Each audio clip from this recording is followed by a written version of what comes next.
Llet, oli, arròs, sucre... Qualsevol d'estos productes pot ajudar als que pitjor ho estan passant, famílies que no poden arribar a final de mes i que es veuen obligades a recórrer al punt d'aliments de Torrent, un projecte que es va iniciar fa 3 anys i que atén a 2.000 famílies d'este municipi de l'Horta Sud. Ara, de cara a Nadal, tots podem col·laborar gràcies a la campanya de recollida d'aliments Nadal Solidari. En el punt d'aliments n'hi ha ara 2.000 famílies. Passen tots els dies entre 85 i 90 famílies diàries i la veritat és que el que volem és que per almenys els dies de Nadal que no se preocuparen que no tenen prou per acabar, que tinguin per almenys lo necessitat, lo bàsic per poder passar els seus dies bé. 2 són els punts de recollida que hi ha a Torrent i que permeteixen que tots els veïns aporten el seu gra d'arena.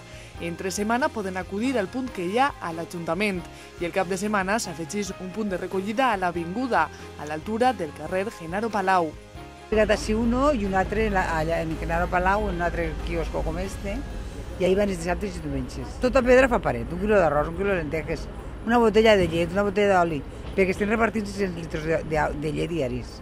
I entonces és molta, però jo el que vull és que la gent, per almenys, lo bàsic que no les faci falta. Una campanya que no seria possible sense els voluntaris que cada dia col·laboren amb el punt d'aliments municipal. Asseguren que fins els que menys tenen volen ajudar.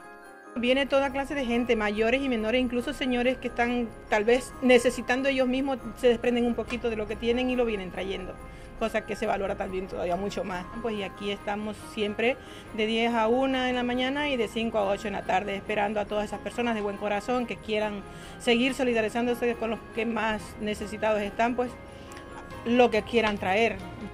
Un dels objectius d'esta campanya és que aquestes famílies també puguen gaudir de les festes nadalenques i les seues tradicions.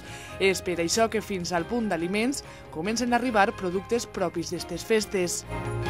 Aquí damos lo básico, no excepcionalmente ahora en Navidades estamos recibiendo lotes navideños. Hay gente que te viene y te trae champán también, o sea que más o menos algunos lujos que podemos llamar sí que pueden traer gente conforme se va enterando de las campañas, o hay gente que son habituales al venir aquí y siempre son las mismas familias que traen, hay otras que se van enterando y se van trayendo, se van animando, y desde aquí por supuesto animamos a que todo el mundo nos dé lo que buenamente pueda. Una iniciativa solidària amb la que podem fer que els que menys tenen també passen un Nadal com es mereixen. Si s'animen, tenen fins al proper 3 de gener.